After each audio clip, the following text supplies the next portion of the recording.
All right, so let's talk hopefully quickly today about dies. The two dies that I'm going to talk about is a sizing die, full-length sizing die with bushings, and a little bit about the Wilson seating dies that I use with a hydro press, and I'll kind of tell you the whys about those. So SAC or short action customs, these are great dies for competition.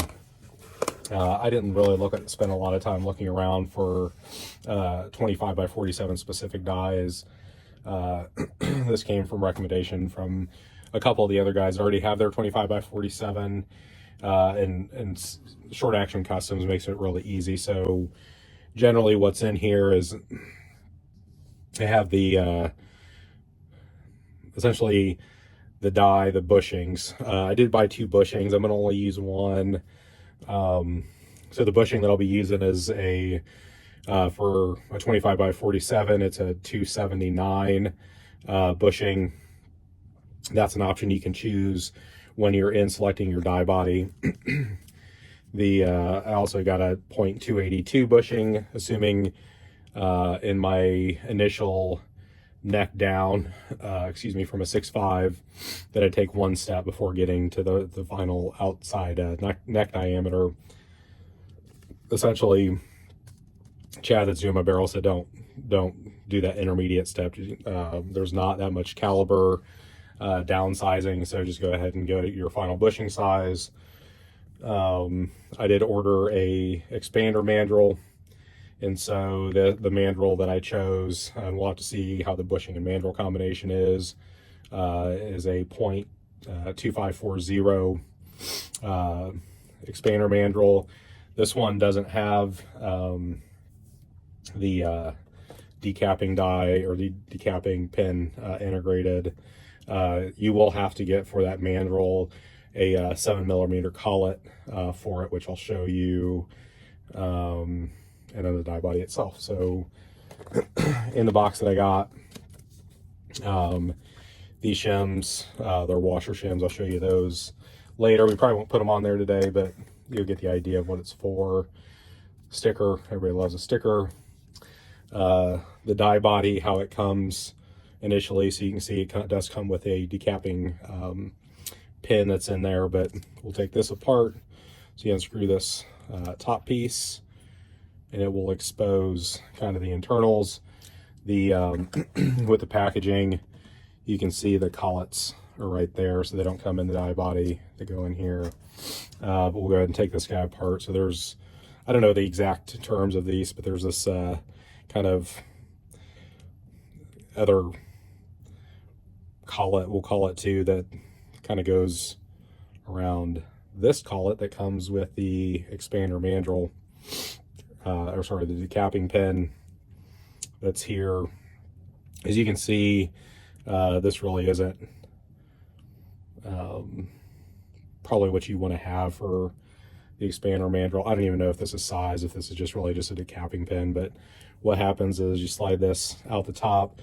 One thing you will note is there's kind of a lock ring on this that goes into each one of these grooves. Well, the way it originally comes set up is you can set the depth of your pin based upon where these grooves are. Well, you won't on the actual expander or the mandrel, the standalone mandrel function that you have, you'll need those essentially washer shims for that step. So this guy comes out, we'll set that aside.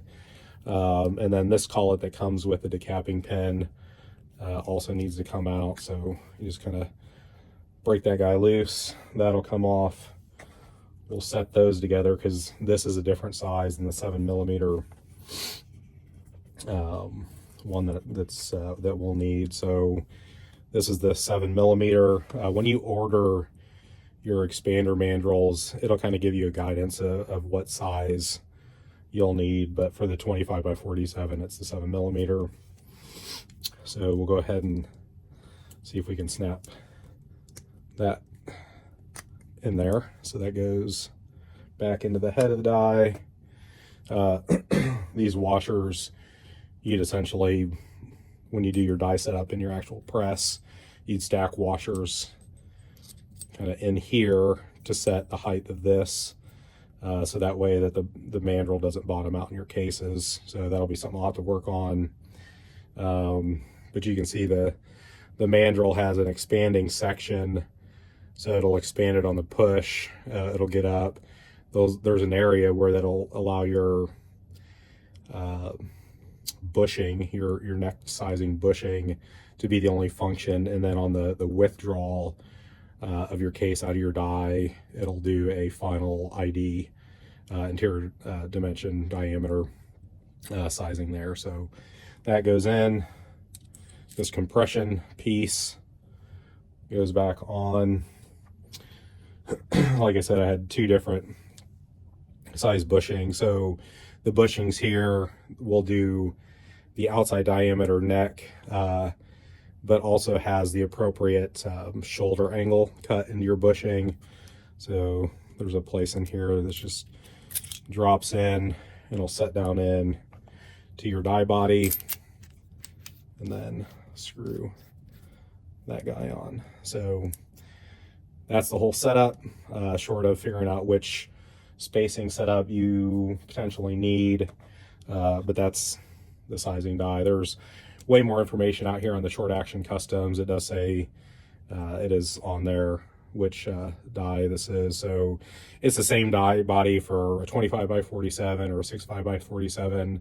I think there's one other option, maybe of calibers by 47 on a Short Action site, but this is what you'll need for the 25 by 47. So that's the sizing die. Now, this doesn't, this bullet seating die does not go in your traditional press. I'll get this out and then I'll walk you guys over after I show this to you, and generally how this works. So this is a L.E. Wilson die, bullet seating die. It is a 6.5 by 47, which you'll use this one for your 25 by 47. Ultimately, what you have going on is there's the body of the seating die, and it's essentially cut like a chamber. So there's a shoulder and a neck and all of that in there. So when you put the case, you essentially put the case with the bullet in it, you shove it up into the bottom of this thing with this neck or this seating stem in there, and then get this out. This gives you a trued surface for it. You set that on here, and then when you run the arbor press down, this stem will push the bullet down into the case.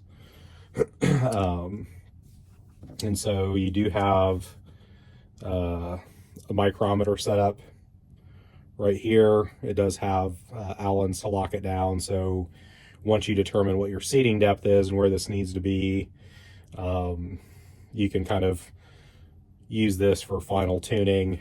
There is a component on the seating stem piece here where you can undo this Allen, the set screw, and this stem actually screws up. You can kind of see the threads in here, screws up into here. And so we'll call this like more of the coarse adjustment, and the micrometer that's on the seating die body is your fine adjustment. So, and these do come with a little Allen wrench here. So I'll walk you over to the arbor press and kind of talk about that. But this is essentially my die setup for the 25 by 47. All right, so this is the reason that I use essentially this arbor press for seating. This is actually my my BR die, but it's exactly the same idea as the 6.5 by 47 die that I just was talking about. So you have the base, the die body, and the separate seating stem. So Generally, you're loading your ammo, you're going to set your bullet on here because it's not seated yet. You set it up in the stem, so it'll be kind of like this. So there's space that can be created between the die body and the seating stem. You're going to put it on here, and then this presses down, and you would generally see your pressure, your seating PSI go up to see what your seating pressure is. Essentially, think about it as another way to go about thinking about neck tension. So, and this will tell you one thing that a basic neck tension measurement won't when you're seating a bullet. You'll have some that are relatively consistent on your PSI, and then you might get one that's like really low or really high. If you get one that's really high, you may want to sort that out, because that probably means you're going to have a pressure spike and potentially a higher velocity, which would throw potentially that round out of a group. So it gives you actually better information than just doing a straight measurement on neck tension from a sized case to a neck with a bullet sitting in it. So that's the reason that I use the L.E. Wilson. It just gives you a little bit more information. This arbor press is from 21st Century Innovations. They're an Indiana company. And then you'll have an option based upon what bullets you're doing or what cases. If you need, this goes up to 160 PSI. They have some other options here, but that'll get you pretty much what you need to get to. So that's the reason I use the Wilson die setup. So hopefully that's helpful. One more step in the journey of telling you guys what to consider when you're looking at your 25 by 47. I do get my barrel this weekend from Chad at 5x5 Precision at the Frostbite. So I'll do kind of a highlight on the way that he does his barrels and some of the unique features around that. And then we'll be into a rifle assembly. So catch you guys on the third episode next time. Again, if you could, like, subscribe. If you want to follow the series, turn on the notifications. See you next time.